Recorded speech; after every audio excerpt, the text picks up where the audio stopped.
Hey you guys, I am so happy you're here. Welcome to the Mystical Institute of Healing Arts, Usui Reiki Level 1 with Alicia McNaughton.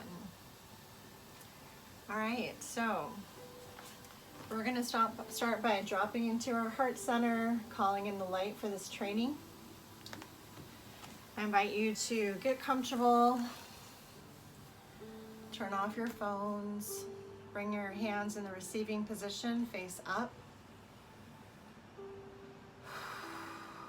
Taking some nice, long, deep cleansing breaths.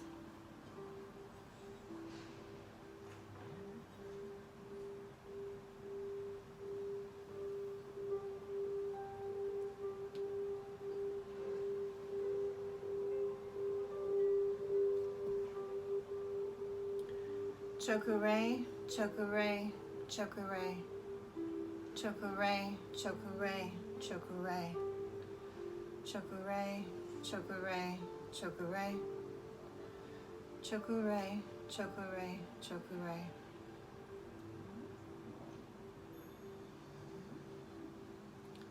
Calling in the teaching energy for this class. I want you to drop into your heart center and visualize a line of intention growing from the soles of your feet down your spine like a tail of light, all the way down into the center of Mother Earth, wrapping that cord of light around the earth 3 times.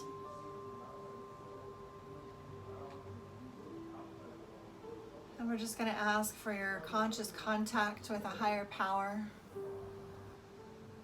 to call in sacred space for you, asking that all the energy, all the information that comes through to please be in the highest good of all concerned, what you most need at this time and what you're ready for. We're going to visualize a big, beautiful ball of light coming down from the ceiling.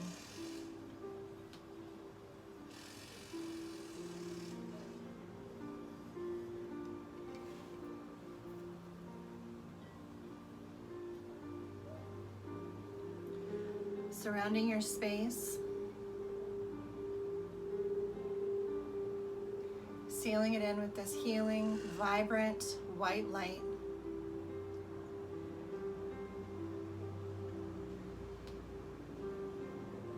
Chokure, chokure, chokure, chokure, chokure, chokure, chokure, chokure, chokure, all the way down. All right, beautiful. So if you have a candle at home, it's always good to call in the light by lighting a white candle.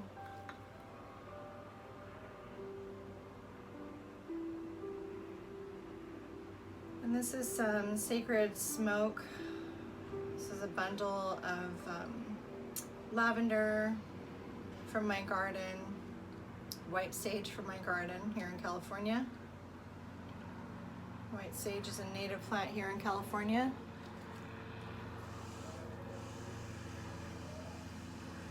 I'm just going to call in purity, setting our intention that any negative energy that needs to clear from your space that isn't in the highest, to allow that to calm and center and release all the way out your grounding cord throughout the duration of this course. And we're going to be inviting in your higher self to connect with my higher self. And we're going to ask for our higher self to step in and hold this container to give you the exact right amount of Reiki that you need.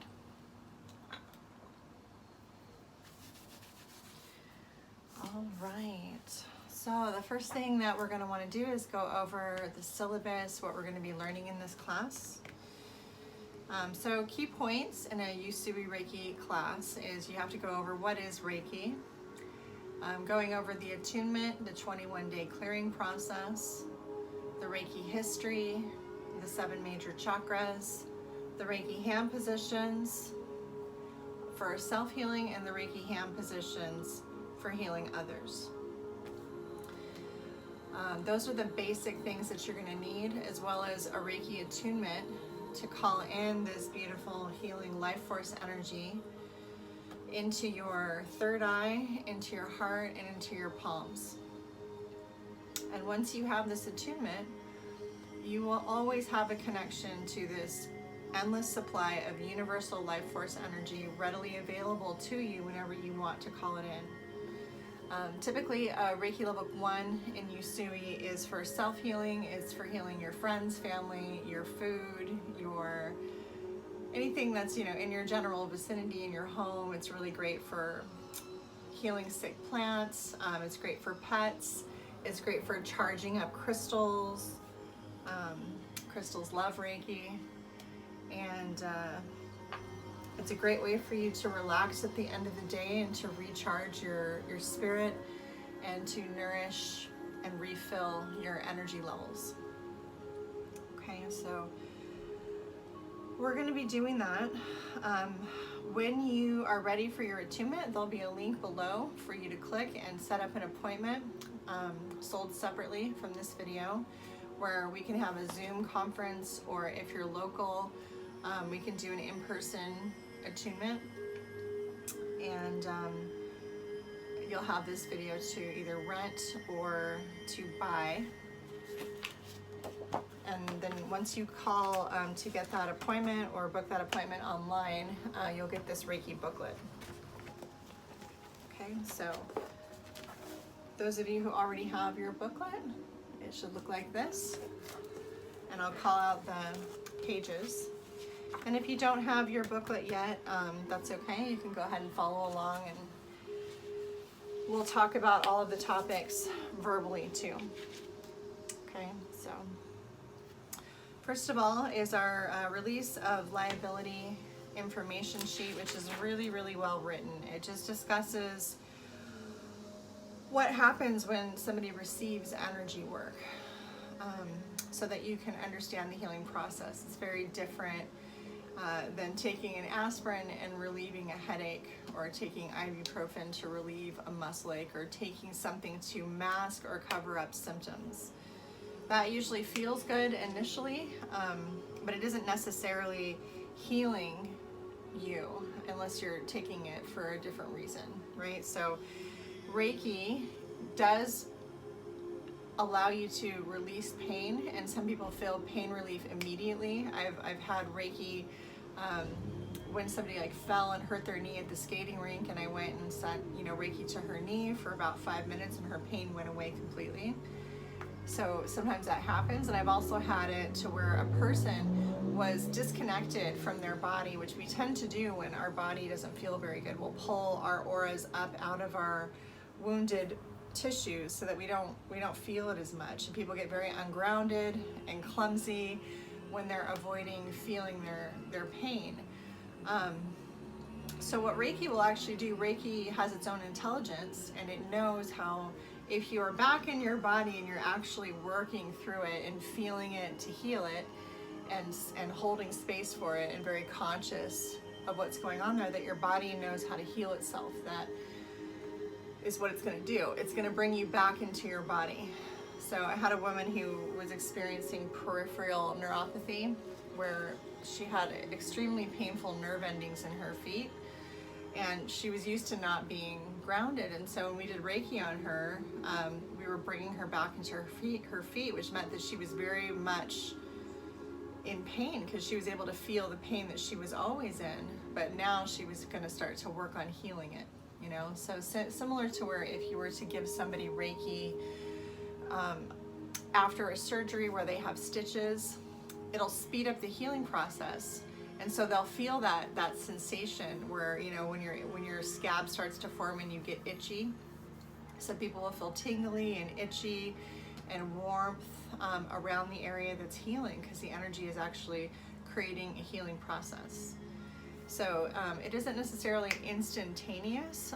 The tissues do take time to heal, but what we're doing is we're going to be using the Reiki to clear away the toxins and to bring in healthy life force energy to that area so that it can heal faster.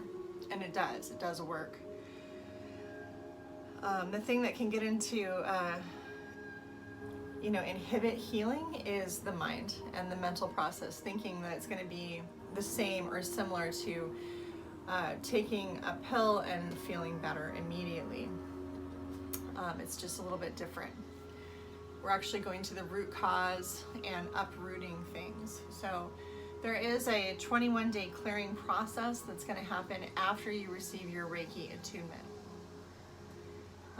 And what that means is we're going to be calling in light, and the light is going to be scanning your system, looking for anything that's unhealthy, anything that's unbalanced, anything that's out of alignment, anything that, you know, it can affect your patterns, it can affect, you know, what you're doing in your life. So like, let's say you're in an unhealthy relationship. The Reiki will start to help you to become intuitively aware of what's unhealthy about your situation so that you'll shift back into alignment with a higher perspective and a higher calling for yourself. That process isn't always easy, right? Sometimes it's easier for people to keep their blinders on and not change and not rock the boat, because being able to really open your eyes and come out of denial is growth, it is positive, but the pain that you're avoiding is now something that you're going to feel. So people will feel their feelings after they receive a Reiki attunement. Once the feelings clear and you've embraced them and you've allowed yourself to feel that, there is a huge sense of relief. The blockage is going to come out, the toxins are going to come out that was being held inside of your physical tissues by that emotional trauma. And you'll have more room for the light to come in and fill you up and help you to see what's going to actually fulfill you, make you happier, more enlightened, and healthy. So it affects the physical body, it affects the mental body of your aura, which we call the subtle bodies, the emotional body, the spiritual bodies. So you're having a very well-rounded healing experience with this. It can be very life-changing to receive a Reiki level 1 attunement, depending on how much your life needs to shift, right? So if you're somebody who needs, you know, an intervention in some part of your life, Reiki is going to be a very loving presence that's going to be there for you while you're making all of your shifts over to what your true divine life purpose really is. If you're already doing what is your divine life purpose, Reiki is going to enhance and strengthen and amplify your ability to show up and do what you came here to do. I've seen it work really well to just magnify people's talents and make them shine a little bit more. So there are natural healers who have never had a Reiki attunement, but when they do receive a Reiki attunement, it opens a little bit more of their palm chakras and their meridian lines and their 7 major chakras to be able to hold more light and to be able to use their other abilities in a more effective way. And it's more readily available because there's going to be less of a blockage for them and there's going to be more light behind what they're doing. For people who are artists or musicians or moms or even business people, it is a really great thing to call upon when you're stressed out and you need to just take a beat and reconnect and ask for clarity and intuitive guidance to go about your business, whatever that might be.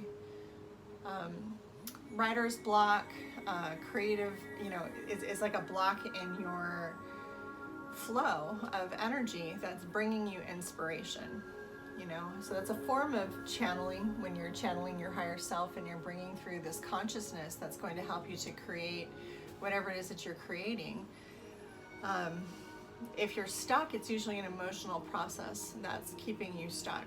So doing Reiki on those areas where there's blocked energy can really allow you to open up so that you can actually go and do a better job in the world, regardless of whether or not you're going to actually be a Reiki healer for other people. So it's great for everyone. Reiki is for everybody.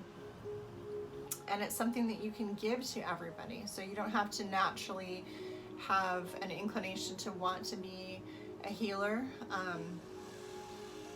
You can give this to literally anybody and open them up, and they will have access to be able to work with this energy for themselves and for others. So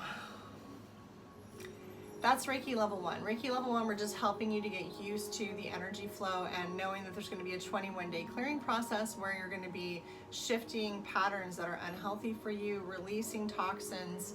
So if you've ever been on a juice cleanse or been to like a really deep tissue massage or a hot yoga class, you know that there's this period afterwards where you're like, wow, I need to lay down. I'm kind of tired, because your body is healing and it's releasing toxins. You need to drink a lot of water to help flush those toxins through so that they don't recycle through your body.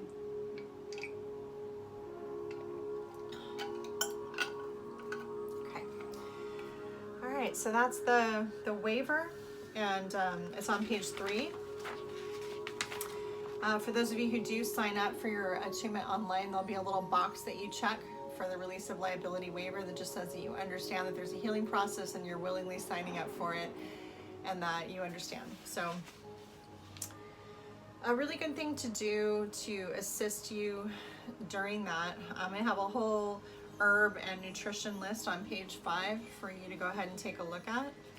And it just basically talks about, you know, during your healing crisis, what they like to call it, or healing process, or even a Herkleimer reaction is another popular term for it. The cleaner that your body is, the more energy that you're going to have to actually upgrade your system to this new Reiki light, right? It's going to take energy to do that. If you're eating a lot of junk food or drinking a lot of alcohol or doing things that are not good for your body's going to have a harder time processing both of those things.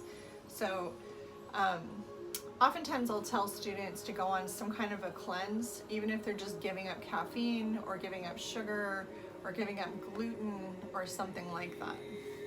So you want to eat, you know, fresh, organic vegetables and fruits without pesticides in them.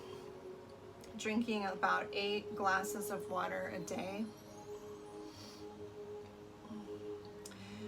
Protein, you can get protein from leafy greens, from raw nuts. If you are somebody who does eat meat, it would be really beneficial for you to look for, you know, things that say, you know, no added hormones, no antibiotics, free range, grass-fed, humanely raised, to keep the vibration higher around the food that you're putting, the energy of the food that you're putting in your body, as well as the toxicity level. For stress, there are adaptogen herbs such as ashwagandha or maca powder that are really, really great for allowing you to have some sustained energy, rather than having like the highs from caffeine and then the crashes from a lot of sugar and a lot of caffeine, right? So adaptogen herbs are really good for regulating that. Cinnamon, just taking a stick of cinnamon and dropping it in your water and drinking that slowly throughout the day is really wonderful for sugar cravings. So if you're somebody who's having like a sweet tooth and you want to binge eat sugar while you're going through your healing process, it's a very common thing that will happen because we want to mask our feelings. You can start sipping on cinnamon or putting cinnamon in your tea or things like that to assist you, or just eating fresh fruit instead of going like straight for chocolate cake. So a lot of times when you're healing something, sometimes we'll actually get a cold or feel flu-like symptoms while the toxins are coming up, because you'll have opened up a pocket of energy where you had some, you know, a virus that was wanting to come in or something like that. And it's going to start to wash it all through. It's going to start to flush all that stuff out. And it is good for you to let that flow through you. That is a healing process in itself. So immune strengthening supplements would be vitamin D, echinacea, or oil of oregano, colloidal silver. and detox tea, things like that are really good. Rubbing eucalyptus oil on your chest to really assist with opening up those airwaves. So for thyroid, there's something called Icelandic kelp, which is really, really great for healing the thyroid physically. So there's going to be some reiki positions that we use to help open up and clear the thyroid, and we're going to talk about the throat chakra and how it connects to speaking your truth. And then there's also physical supplements that you can take to support that part of your body while your energy is clearing in your throat chakras. So Icelandic kelp, it's just been underneath the ice, so it doesn't have a lot of the mercury and toxins from the ocean kelp. So this is Icelandic kelp, and you can get it in tablets and take it, you know, in the morning with your smoothies or water. All right, so, you know, leafy green juice or smoothies, coconut water, omega-3s, probiotics, ginger, turmeric, aloe vera. These are all really, really, really great to restore the immune system or to heal you if you're somebody who's been diagnosed with what they call an autoimmune disorder, which is their way of saying we don't know what's wrong. A lot of people who have autoimmune come to energy medicine because they've already tried everything that Western medicine has to offer, and so they're looking outside the box. So if that's you, these are some other supplements that are wonderful for that. And then mood swings, right? So oftentimes when you don't feel very good, you get grumpy or irritable, or, you know, anxiety comes up when your feelings are wanting to process through and you're starting to have memories come up from when you were younger and that happened, right? So 5-HTP is an over-the-counter amino acid that will balance the serotonin in your brain, which is a neurotransmitter that helps you to feel good, right? It's those feel-good signals that your body will send you to feel relaxed or calm or stable. So a lot of antidepressants are assisting you with serotonin levels, and this is a natural way to go about that. And magnesium is also really, really great for anxiety. It's also great for sleep if you're having trouble sleeping, and it's wonderful for digestion. And you want to work your way up to higher doses. If you take a lot of magnesium at once, you'll just release it from your body. Your body will reject it, and you'll have diarrhea. But in small doses, like a teaspoon or a half a teaspoon, even working your way up to, you know, a tablespoon over a period of time, it feels really, really good. I drink magnesium all the time and my body loves it. So if you are needing to cleanse, and you know that you are, like, let's say you've decided to change your whole life and you're getting clean and sober, or you're really doing like a complete overhaul and you're going vegan, or completely getting, you know, gluten out of your system, or letting go of dairy or something like that, right? So you know that your body is going to start resetting. You can speed it up by doing things like taking bentonite clay in the morning, which will help clean out the heavy metals in your body. Activated charcoal. You can do colon cleanses or enemas, getting massage therapy, hot yoga, drinking lots of water, taking salt baths. Or for spiritual clearing, sacred sage is a really, really good way to reset the energy in your space. You know, so you take this and you're going to bring the smoke up over and into your chakras. You're going to be bringing it into your space, opening up the windows and encouraging the Reiki to clear out the old information and calling in light. And when you are going to be taking supplements, it's a really good idea to make sure that there are food grade supplements, or you're taking them in liquid form or capsule form, so that it doesn't just come right out of your body. Okay. All right, so that is what I would recommend for the 21-day clearing process. There's a really great meditation and recipe for a salt bath here on page 6 in your training manual, and some self-care practices on page 7.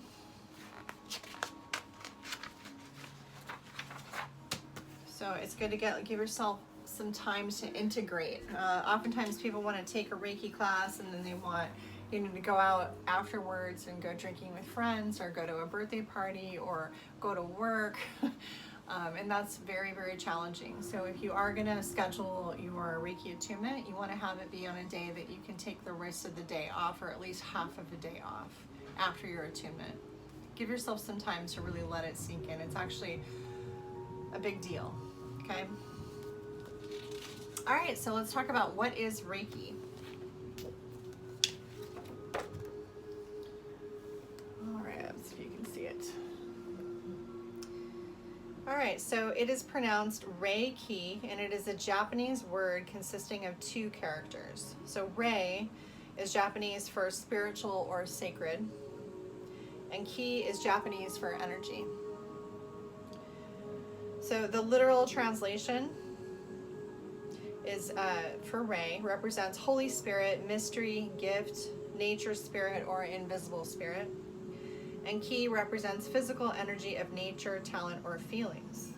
So Reiki with a capital R is specific healing support system divided into 3 levels, which has been passed along from Reiki master to student for the past 100 years since its rediscovery by McNaughton usui, which is this guy right here.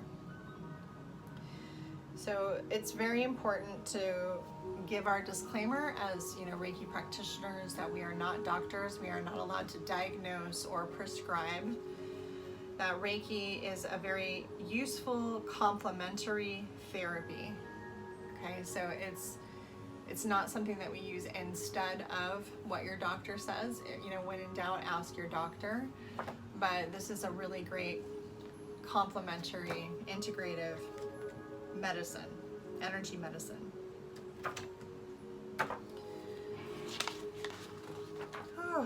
So, what is a Reiki attunement? This is on page 11 in your book. An attunement is a traditional spiritual ceremony that helps you to connect to the Reiki energy source. It is a new rebirth. Okay, many things may or may not happen during and after a Reiki attunement. An attunement is awareness of our self-empowerment. The attunement is all that you need to use Reiki energy in your own life and those around you. And a Reiki master does this attunement. So you might say, I already do Reiki, I already have energy flowing through my hands, and I've heard that a lot. There are natural healers. I was also a natural healer before I received Reiki. However, Reiki is a very specific vibration of energy. So once you get an attunement from a Reiki master, then you have this access to a very specific vibration that is connected to a beautiful lineage of healer Reiki masters that will come and assist you in your practices when you call on them. Okay. So what happens is your chakras open and it helps you to connect to the Reiki source. You're also able to channel Reiki through your hands, and you'll become increasingly aware of what you need to do in regards to your own healing. It can enhance your intuitive and psychic abilities if that was something that was meant for you. Oftentimes that will start to be very magnified, just as any of your specific talents will be magnified when you shine a light on them. So how does Reiki work? So you don't want to have to try to understand how it works. Nobody really knows exactly how it works. Reiki works even when we don't understand it. So just allow the Reiki to come through and your life will be forever changed in a positive way.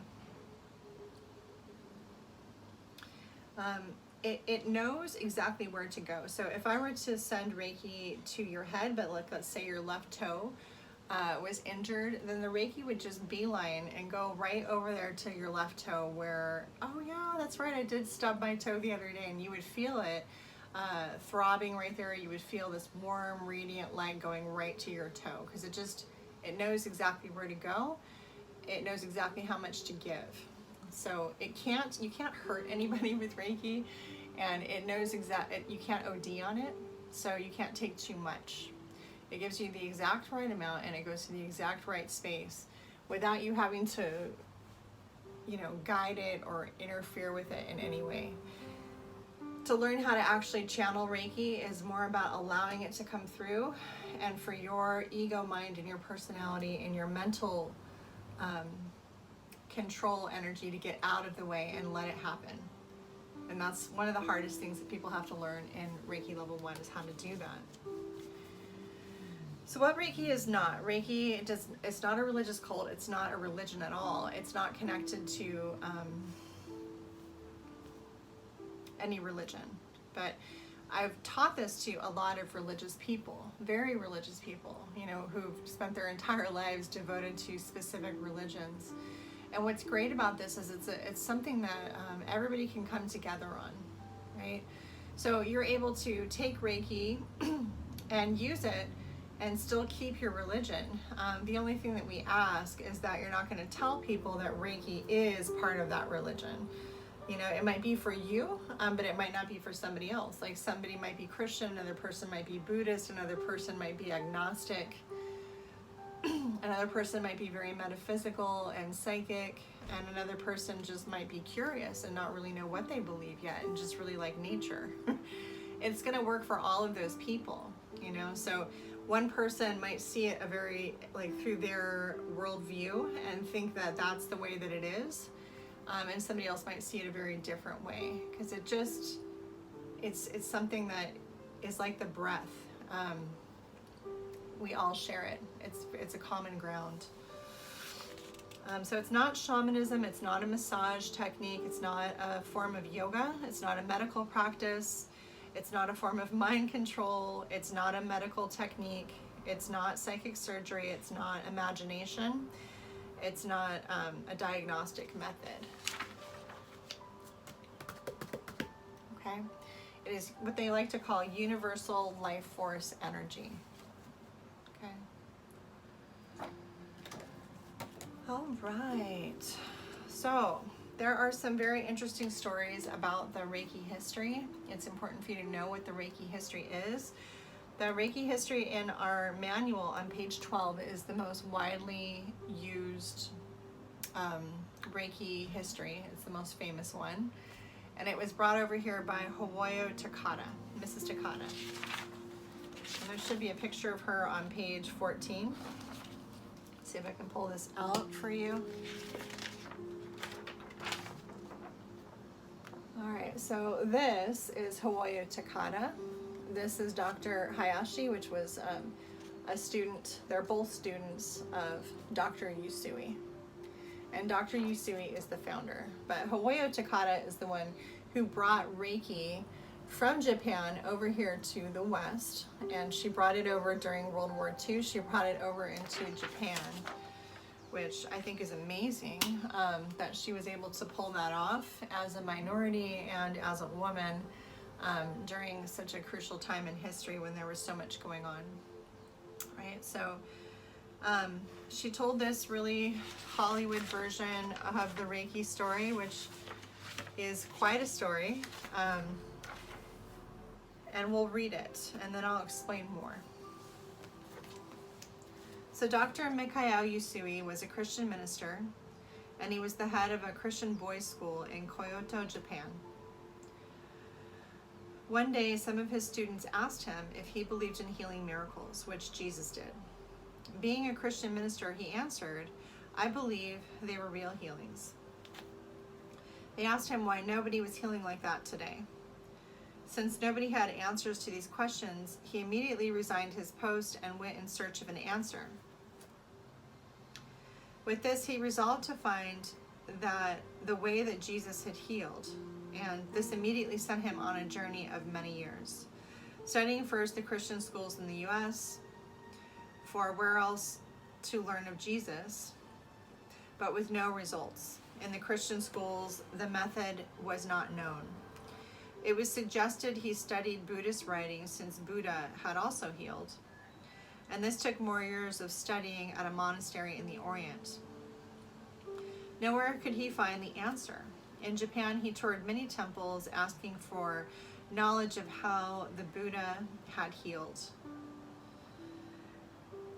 At each one, the monks said they used to heal like that, but that they were now more concerned with the spiritual teachings rather than the physical well-being. In one small monastery, he found some ancient Sanskrit writings from India. In these writings, he found the symbols for healing, but lacked the ability to use them. After a few more years of study, he felt that he had come to an understanding and that to go no further required in-depth meditation. Sorry about that. He felt that he had come to an understanding that to go further required an in-depth meditation. He declared to the monks of that monastery his intention to fast and meditate for 21 days at a nearby mountain, and that if he did not come back, that they should come and get his body. He went to the mountain and he gathered 21 stones with which to count the days. Each day he would throw one stone, and this is how he would count time. On the 20th day, nothing had come, and he was about to throw his last stone and saying, well, this is it. Either I'm going to get the answer tonight or I do not. And as the morning approached, he could see this ball of light coming towards him on the horizon. The first instinct was to get out of the way, but he realized that this might be just what he was waiting for. So he allowed it to hit him right in the forehead. I am what you've been waiting for. As it struck him, he was taken on a journey and shown bubbles of all of the colors of the rainbow, in which were the symbols of reiki. The very same symbols in the Tibetan writings he was studying, but had been unable to understand. Now, as he looked at them again, there was total understanding. When he became aware of his surroundings, the sun was high in the sky, telling him that the journey had taken a few hours. After returning from his experience, he began back down the mountain and was from this moment on able to heal. On his way down the mountain, he stubbed his toe so hard that blood was coming from underneath the nail. He instinctively grabbed his toe and held it until the pain was gone. When he took his hand away, his toe was completely healed. On his journey back to the monastery, he came across a home that had a red tablecloth over the outside table. This meant that his home served food and that they were open. So Dr. Usui stopped there for a meal to break his 21-day fast. The owner saw that he was in monk's robes and in a condition indicating a long fast and said, I will fix you some rice gruel. This is the very best food for breaking a long fast, as regular food would make a person very sick. No, please bring me a full meal, all the regular food. And after some arguing about it, the owner had his daughter bring out the full meal for Mikhail, in which he ate with no ill effects. While he was eating, he noticed that the owner's daughter had an ailing tooth, which was very swollen and painful. That Dr. Usui had laid his hands on the cheek of the girl for some time, and when he removed his hands, the tooth was healed, the swelling gone, and no pain was felt. Dr. Usui was excited to return to the monastery. When he arrived, he asked to see his mentor. After cleaning himself up and putting on fresh clothing, he related the entire story to the monk. The abbot, having been ridden from chronic arthritis, asked Dr. Usui to heal him of disease, which Dr. Usui promptly did. These are known as the first 4 miracles. Dr. Usui wanted to use these abilities to help others. He spent the next 7 years in the beggars section of Tokyo, healing poor and sick people there. sending them to a monk to learn meditation and helping them to find employment, thereby elevating them out of poverty. After the 7 years, he noticed familiar faces. Those are the people that he had healed long ago who were back again, asking them. They complained that life outside of Bakerstown was hard and that it was much simpler to just beg for a living. And they had thrown away the gift of health as if it had no value, to return to the supposed comfort of the life that they knew. This threw Dr. Usui into a quandary, and he returned to the monastery. From this, he realized he hadn't taught them gratitude along with the healing, and that he'd focused on the physical ailments without dealing with the spiritual matters.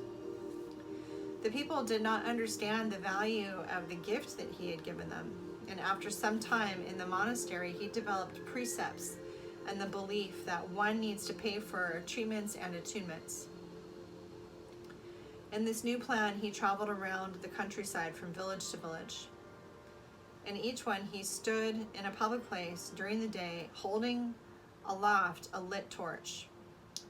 When people told him he didn't need a torch in daylight, he answered that he was looking for a few who are interested in improving their vision.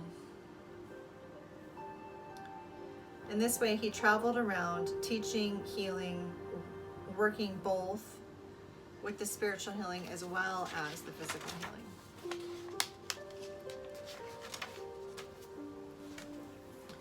All right, so that is the famous Reiki history, right? And after that, Hawayo Takata would tell that story, and then she would charge $10,000, which back then was a lot of money. It's still a lot of money. Don't worry, I'm not going to charge you $10,000. But that's what she did, and I think it was pretty brilliant for her to do that back then, because people tend to respect something that costs a lot of money, and that's exactly what this story explains, right? And Reiki is with us now. It's survived all of that. It's grown. It's one of those modalities that is, you know, really, really spreading fast in a very positive way. But in this book, which I encourage you to check out if you're a history buff, Reiki Fire, there is a man, the author, his name is Frank Petter, and Frank Petter went and researched the story. And so he went here, and this is a tour book that you can buy to go and see all of the locations, you know, that are talked about in the Reiki history. It's a great book. It's called Reiki's Birthplace, a guide to Kuriyama Mountain by Jessica Miller. And he debunked some of the things, you know, and one of the things is he looked up to see if Dr. Usui had actually been a Christian minister, and there was no record of that. And if you think about it, that's not a very common religion that's practiced in Japan. Typically, it's Buddhism or Shintoism. So it doesn't make a whole lot of sense that he would be a Christian minister, being that he lived in Japan. Okay. But for Hawayo Takata to say that here in the West, where this was a very common religion and a dominant belief system here, was a really good idea to get people to have an open mind to something that was not necessarily in their religion in Christianity, but was something that if you were a Christian, you could use this too, because again, Reiki is not connected to any religion. So, you know, she elaborated that into the story, according to Frank Petter. Another thing that he looked up is there are some Reiki histories that will say that Dr. Usui was also, you know, a college professor of a university, and that didn't seem to have any record. So some of these things did not pan out, but he did talk to Dr. Usui's family and go back there, and Dr. Usui did have a healing practice. He did fast in the mountains for 21 days. He was able to pass on the Reiki attunements. That was all very true. So for what it's worth. It's important to know your Reiki history and what it is that we're talking about here and where it comes from and how it works and all of that. On page 15, you're going to hear a lot about this. When you Google, hashtag, usui Reiki, you're going to see the Reiki principles. Just for today, I will give thanks for my many blessings. Just for today, I will not worry. Just for today, I will not be angry. Just for today, I will do my work honestly. Just for today, I will be kind to my neighbor and every living thing.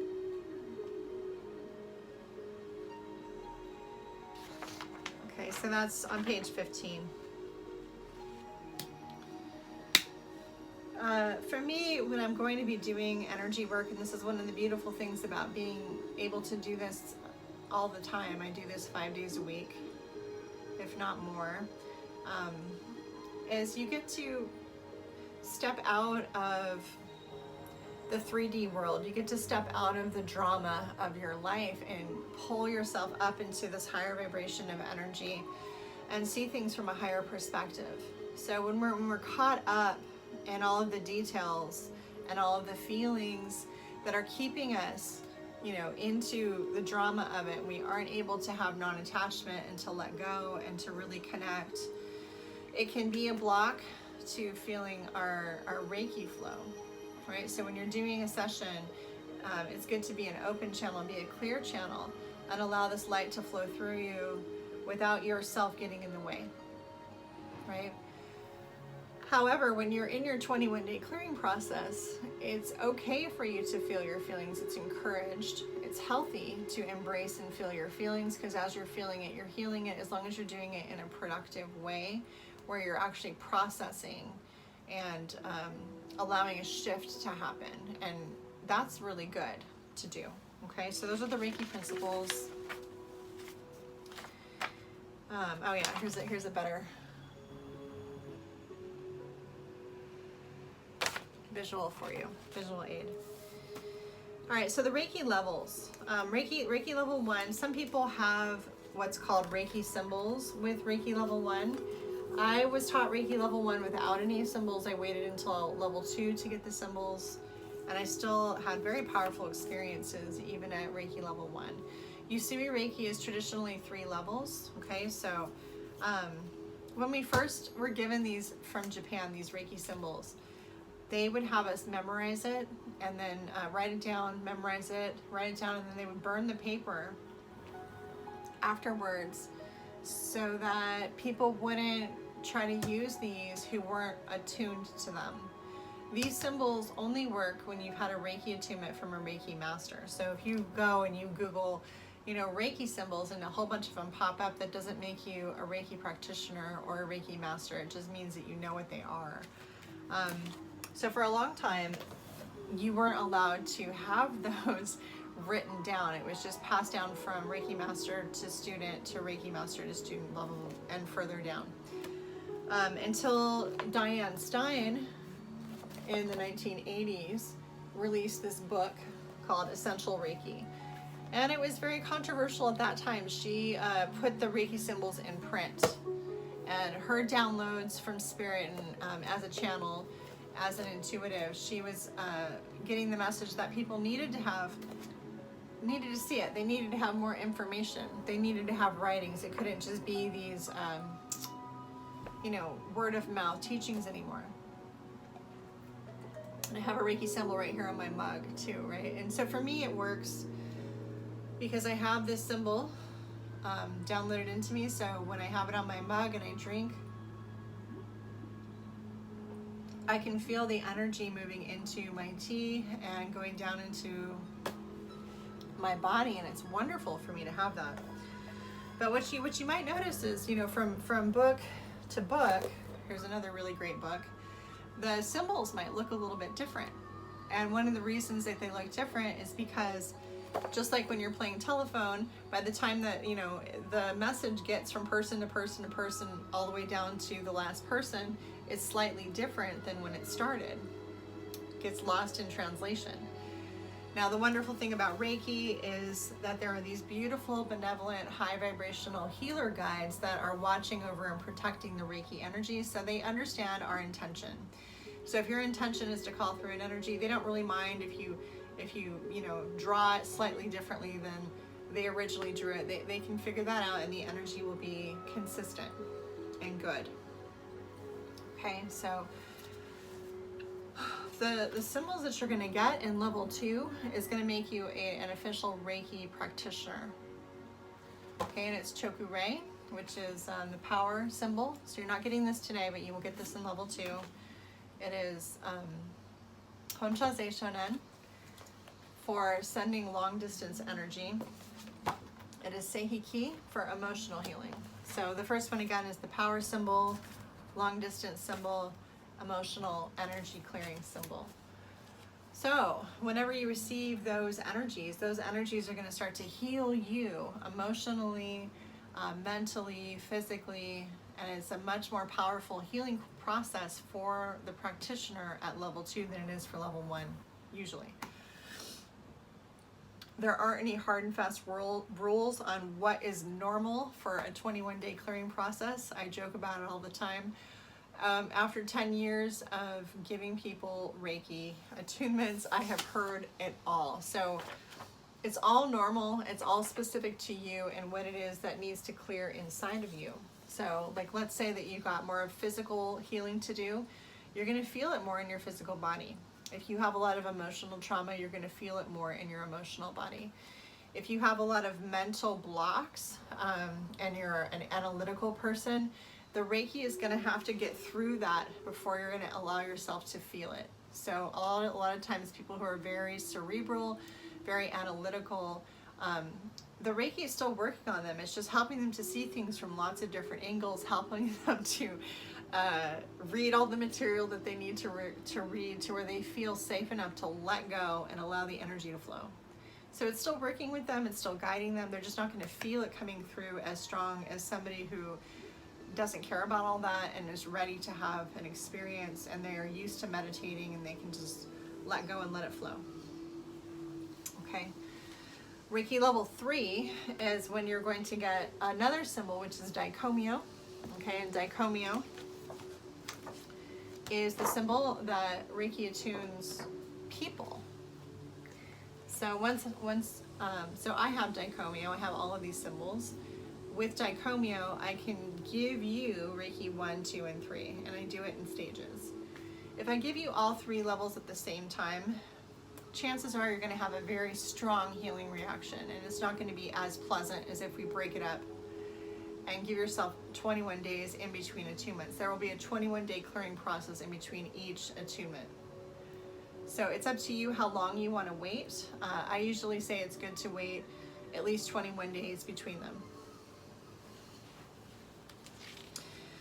So that's a Reiki attunement. A Reiki session is very different. A Reiki session means that I have Reiki and I'm going to place my hands on your crown, over your third eye, on your ears, over your throat. I'm gonna get up and then send Reiki down your chakras, make it down to your feet, hold your feet, send grounding energy up into your feet, and that's a treatment. We're gonna fill you with universal life force energy, and it's gonna feel really wonderful, and then you can go home and you're not a Reiki practitioner. You will have to come back and receive a Reiki healing from a Reiki master if you want more Reiki.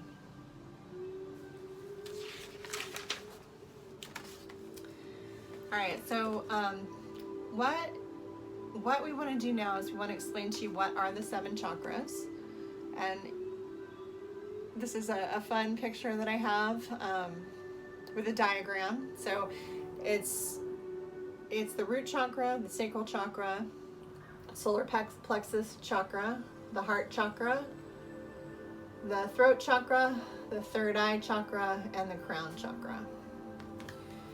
We also have chakras in our palms and our feet. We also have ascension chakras. There's lots of different energy lines. So in India, there's lots of them, and they call them the nadis, N-A-D-I-S, and the energy is just flowing all through the aura. And then there's also the 12 major meridians that go they're like rivers of energy that run through your joints, your organs. They are all connected to an emotion. They're connected to a time of life. They're connected to a color. So in Chinese medicine, they're looking to, they call it 5-element theory. They're looking to see which are really compacted with energy, or there's like, if they're out of balance, one will be very full and one will be very empty and deficient. So you're wanting to take some of this full energy and move it to where there's deficient energy and create balance. And when the balance comes back in, the symptoms usually go away. And when you're out of balance, you usually have a lot of symptoms, right? So Reiki is similar to that, only we're going to be bringing in a higher vibration of energy into your chi to create balance and to create healing. On page 17 is more information on the chakras. We have quite a few pages here explaining the chakras. So there's 17, 18, 19, 20, 21, 22, 23, 24. So between 17 and 24, there's a whole lot of information on the kind of food that you can eat, what essential oils are good. I think there's even flower essences in here that are good for the chakras. Yes. There's different exercises that you can do that are good for the chakras, right? And what we're going to teach you how to do is how to do the Reiki hand position. So I encourage you to read those charts, get familiar with it. Right here on Vimeo and on my YouTube channel, there is a Reiki meditation with light language where we go through the tones. There's a different musical note that goes through each of the chakras that we're going to be using with the crystal bowls. This one's for the sacral. And that's free, so if you want to watch that at any time, it's there for you. But the first chakra is the root chakra, and it's located at the base of the spine, and it's linked to survival and our ability to ground ourselves in the physical world, and it is blocked by fear. So I don't know if you've ever noticed, when you get nervous, you get really clumsy, right? So that's because you're not grounded into your root chakra. And survival, it's also tribal, so it's your basic needs, right? So in the Maslow hierarchy of needs pyramid, it's like food, shelter, you know, all the things that you need. It's also very connected to community, you know, family. So if you have had trauma in those areas, or stress from not being able to be supported, then you're going to want to do some root chakra work, some grounding exercises. All right, so the second chakra, so that's the first. The second chakra is below the navel, and so the red is root, the navel is orange. I mean, not the navel, but the sacral chakra beneath the navel is orange. And it's related to our sexuality, our reproductive capacity, our creativity. It's really connected with the water element. It's connected with our emotions. A lot of times we will stuff our emotions there and compartmentalize and feel back pain from having a lot of energy stored there waiting to be felt. You know, working on the sacral chakra is an incredibly emotional process. People who have had a lot of addiction, they don't have any boundaries there, so their sacral chakras are they're not very well defined, and they tend to be very murky and connected with lots of other people, right? So what you want to do is be able to call your energy back to yourself and release everybody else's stuff out of your sacral chakra if you're a very empathic, sensitive to energy type. Okay. Your third chakra is the solar plexus, and it's located right at our belly, and it's our sense of identity and personal power. This is where people will have a lot of power struggles. You'll see a lot of like relationship courting happening there, in imbalanced relationships. So, but it's your identity. It's where your personal, you know, human 3D karmic lessons are going to meet these higher vibrational, more spiritual energies. So people tend to want to pull up out of these three lower chakras because that's where all of your work is. When people talk about doing the work, it's usually there. And then once you do that work, you're able to open up and have a much more balanced spiritual experience. People who tend to want to just work on their third eye right away, open up in the higher dimensions first, and they're not grounded, they become very imbalanced, and oftentimes you'll see them having experiences where like they're walking down the street talking to themselves, in an extreme case.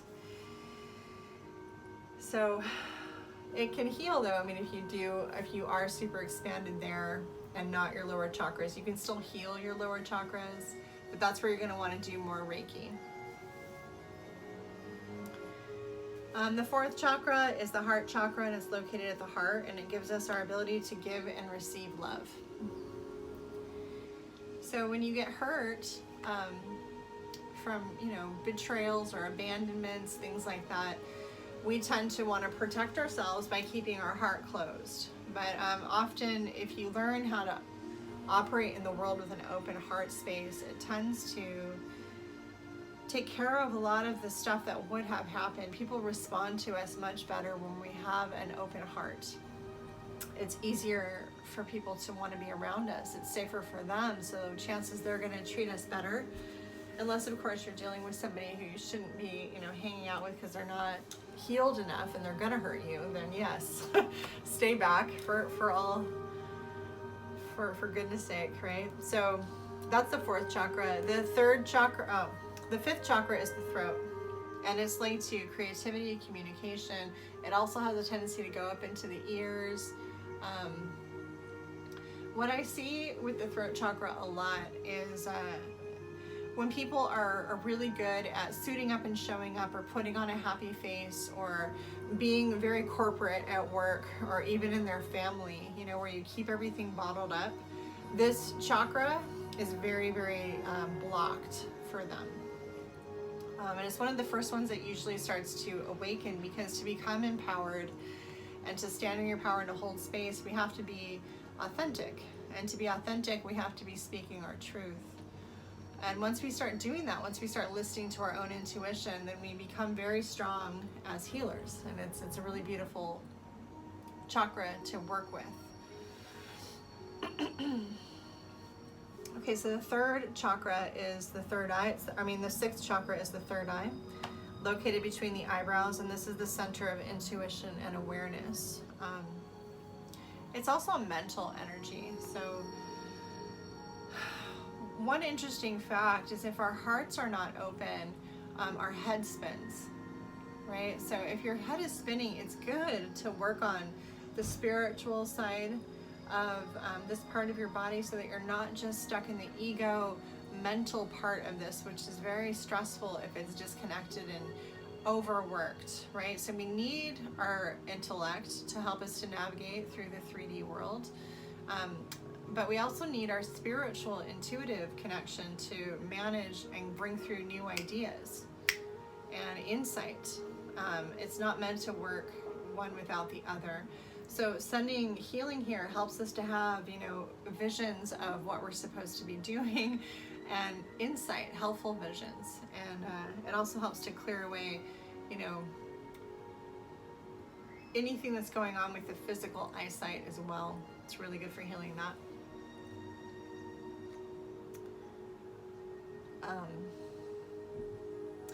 And then there's the seventh chakra, which is the crown chakra, and it's located at the top of the head.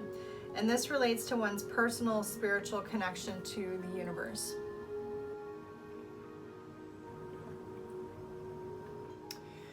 So an interesting fact, I just did a meditation with a very gifted young child to teach her how to keep her crown chakra going straight up, all the way up into the higher dimensions, all the way up into the central sun, and visualizing this line of energy coming down full of light, so that she was able to connect to a higher place. Because when your crown chakra is wide open, then you're able to connect with everything. And if you're a very gifted person and you don't want to be connecting with all of the stuff that's going on in the fourth dimension and the third dimension, it's just a lot of information, and you want to go higher where it's soothing, where it's calm, then that's what you want to do.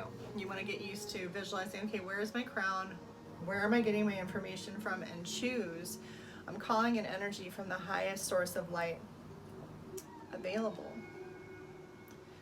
It feels so much better. All the information you can get is much cleaner when you get it from your higher self, when you get it from source wisdom, when you get it from up there, rather than this. So those are the chakras. And then again, they go into much more detail, and I encourage you to read more about that. All right. All right, so the self-treatment is really great for getting your own energy flowing. And we're going to be doing the hand positions on the head, the eyes, the throat, the shoulder, the tummy, the thighs, the knees, the back, or wherever else you're drawn to. One of the things that I will say, and I'll show you the hand positions, is some of these aren't as comfortable to hold your hands in certain positions. Some of them are way more comfortable. The more comfortable you are, the stronger the Reiki is going to be flowing, right? So you want to pick a place where you can sit or lay down comfortably. Take a few minutes to ground yourself to the earth and open yourself up to the heavens. Rub your hands together to open and activate your palm chakras, and place your hands lightly over your eyes and allow the Reiki energy to flow from your palms into your eyes and into your body. Keep your hands in this position until you feel it, or as long as you want, for about, maybe up to 5 minutes. And continue allowing Reiki to flow into your palms, into your body, using the hand positions shown in the figures number 2 through 12. So there are charts in here in your book on the hand positions. On page 27, 28. For the self-treatment, it's 29.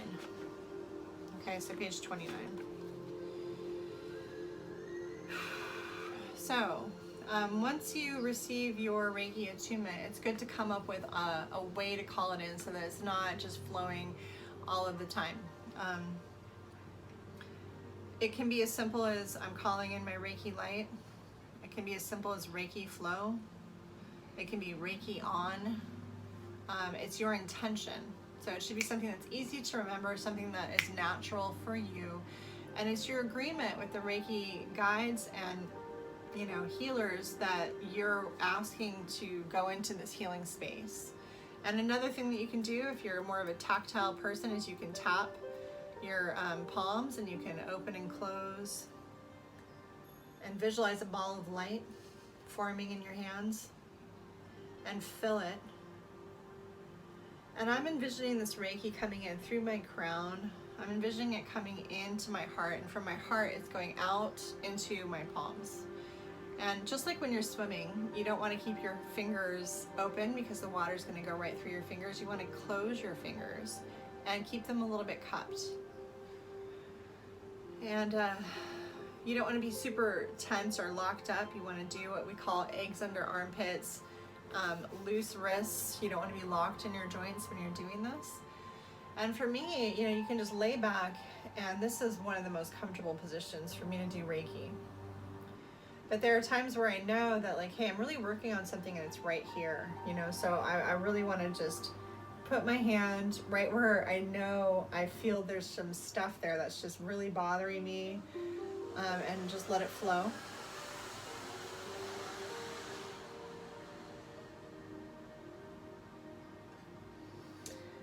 So this is the first position.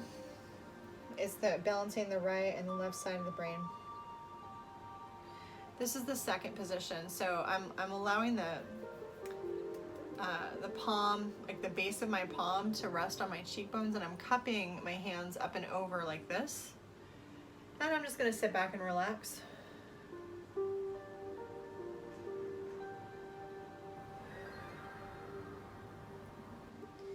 The next one is I'm going to cup over my ears.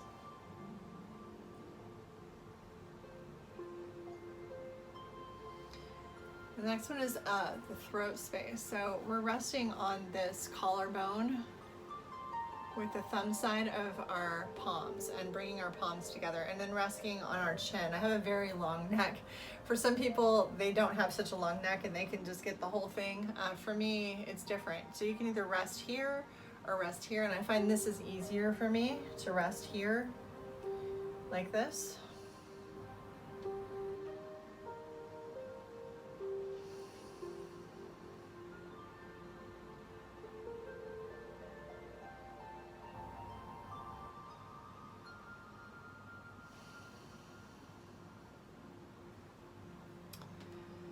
It's very relaxing. I keep wanting to fall asleep and just keep doing that.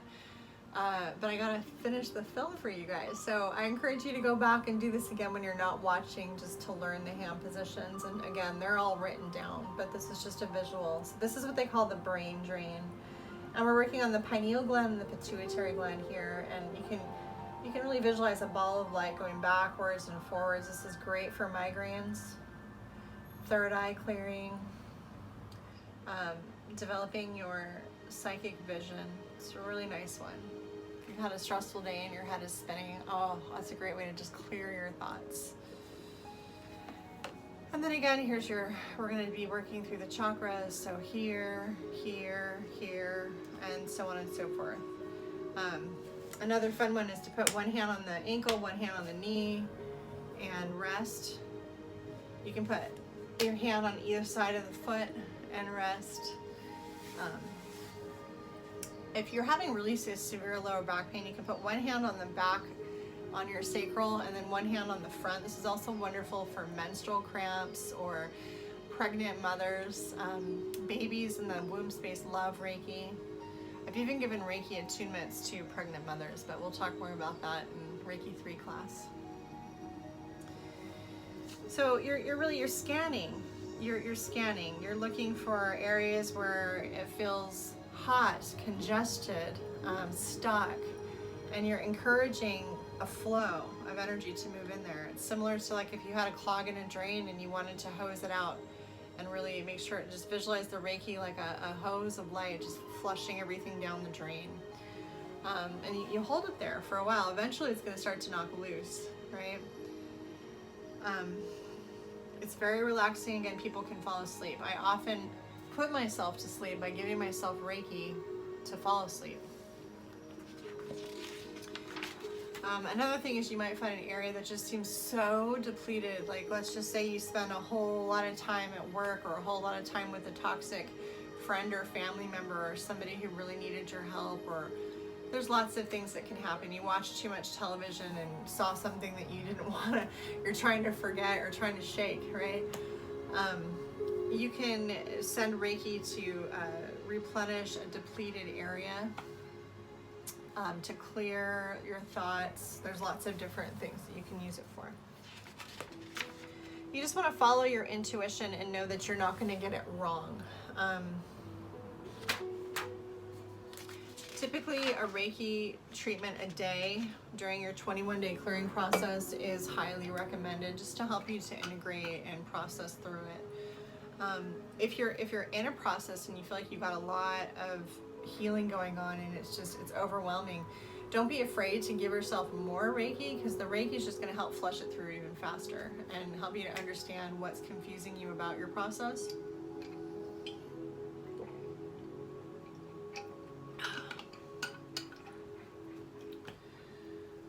All right. So the next one that we're going to go over is how to do Reiki on a person. So here's the hand positions for a person.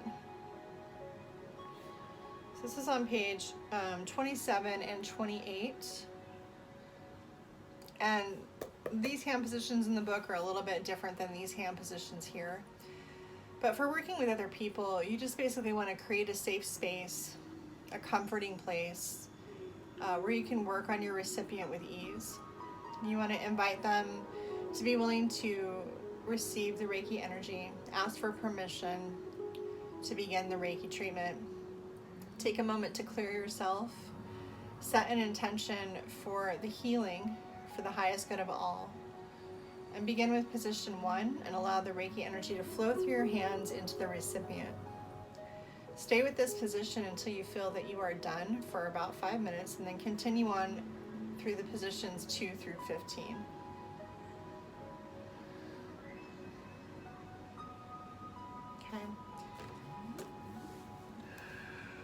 So I'm gonna switch views so that you can actually see what this would look like on the table. So I will be right back.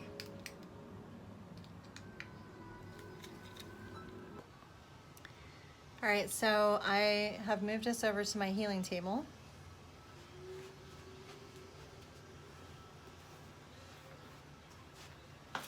All right, so we want to start by sitting with our spine straight, taking some nice deep cleansing breaths. And I usually open up so that I can scoot in closer. I open up my legs, and then I bring my hands right to the crown of their head.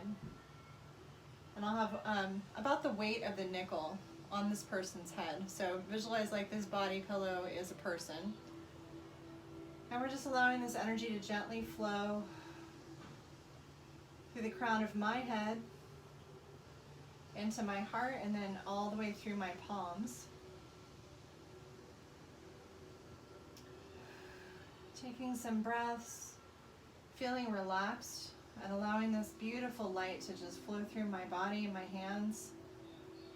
And again, it's like a faucet that's turned on, and the energy is just running one way.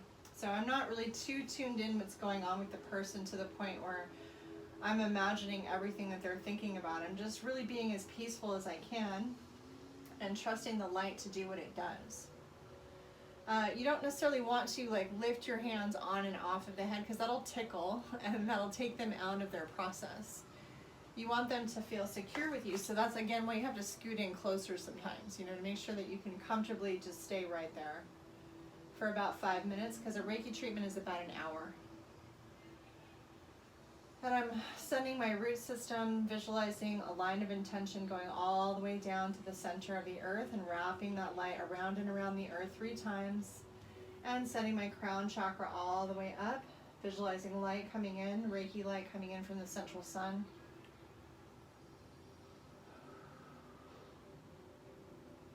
Bringing the hands up and over, I'm going to cup over. So my fingertips are on their cheekbones, and the base of my palms are going to be on their forehead, like this.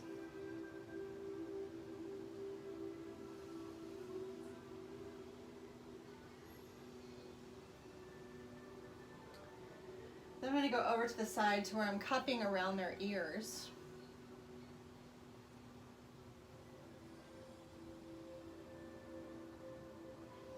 And I'm going to hold much longer than I'm going to do in this video. I'm going to actually stay here for as long as I feel intuitively guided to stay in each of these positions. Some you might feel guided to stay in longer, where others not so much, because again, it's very individual to what this person needs. And even though the Reiki is going to go where it's needed, it still feels good to receive a complete treatment by having all the hand positions addressed. So here I'm resting on their collarbone and using the pinky side to rest on their collarbone here. And we're not putting our hands completely around the throat. We're resting them on the collarbone so that they feel lots of expansion in their throat space.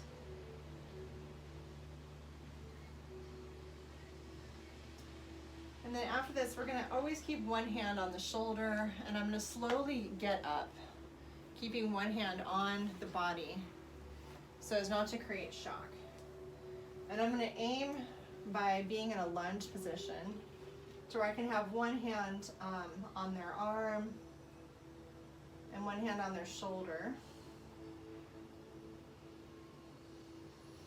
And then I'm going to put one hand on their chest and then one hand on their solar plexus. So this is their high heart and their solar plexus. I'm going to be more upright in this position here.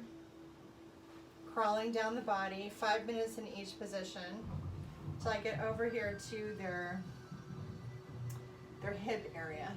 So now I've got one hand on their hip, one hand on their knee.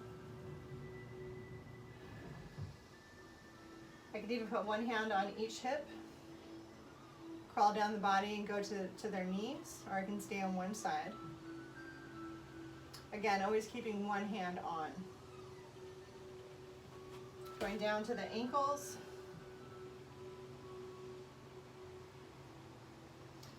I can even put one hand on one ankle, one hand on the knee.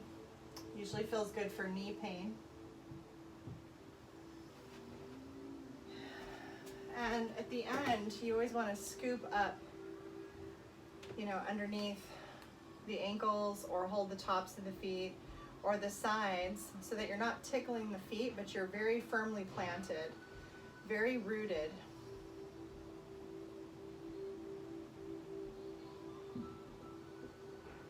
And you're going to visualize grounding your recipient. Visualize root systems growing down out the soles of their feet. And then you're going to stand back and you're going to say a mantra of choice, such as, I completely seal in this Reiki treatment with white light. And you're going to bow out of their aura. Now I'll come up to them and I'll say, you know, that's all the work we're going to do today. Thank you so much. And I'll come and I'll bring them some water and give them a moment. Tell them that there's no hurry. They don't have to get up right away. When you bow out of their aura, you want to visualize releasing all of their energy that's theirs back to them, calling all of your energy back to you, and allowing them to keep the Reiki that went through. And you can do that by visualizing a clearing of your connection like this. Calling in a beautiful white waterfall of Reiki light to flow from my crown chakra all the way down. Calling in the Reiki guides to clear anything that is not mine and that which is detrimental. And then just visualize it going all the way down into Mother Earth. And so it is. And that is how you do a Reiki treatment. Okay, so when you're working on an animal or a child, they receive the Reiki much quicker than an adult. So you don't necessarily have to give them an hour-long treatment, although some of my pets would be happy if I did. And they're very comfortable just laying there meditating with me for hours and all day if I want to. And some animals that are rescues, they might not have that kind of attention span or patience or trust in you yet, right? So they also don't have, children and animals tend to absorb the energy quicker. They don't have as many mental layers of life experience to go through as a full-grown adult, so their egos aren't quite as intellectually, trying to figure out the Reiki and blocking it. It's just easier for them. They read energy much easier. The way that you would work with an animal is by placing one hand on their chest and maybe one hand on their head or on the back of their neck, kind of like when you're petting them, and you're just sending the Reiki very gently and naturally. If an animal resists, let them go. You don't ever want to force Reiki on anybody, right? But it's good to just let it flow and see if they are naturally wanting to come up into the vibration. And oftentimes that's what I would do when somebody would call me to work with their animal who was adopted or who had some traumas. I would just bring in this healing light around me, and they would just want to come up naturally, and they would come in and then just brush their head up under my palm where I was sending Reiki, because they love the way that it feels. One of my students has 2 daughters, and they get Reiki every single night. When he's reading them a bedtime story or tucking them in, he's very gentle, and he'll send them Reiki when they're sick, and it's really a sweet relationship that he has sending Reiki to children. But they only need 5 or 10 minutes. It's not the same as a full treatment. So after you're done, it's really important to stop the energy flow. So you can do it by closing your hands, by running your hands underwater, by putting your hands up against the wall or the floor, or just intending for it to close. And again, visualizing the light coming in and clearing each one of your chakras and washing it clean all the way out. And I am grounded, saying an affirmation, I am grounded, right? Or this session is complete. Or I release all energy that is not mine or that which is detrimental. You can also visualize light completely surrounding you And energy seems to follow intention. So if you are thinking about the person that you just gave a session to, then you're still connecting with their energy. So, you know, it's just, you just want to just let them go and turn it over to a higher power. And that's the best way to keep your aura clean and to let go of that connection completely. Doing the physical sweep with the arm is helpful for the brain to let go, like, oh yeah, this is what we do, this is what we're doing. All right? All right, so that's Reiki level 1. I'm so glad that you tuned in today to our video, our Reiki level 1 class.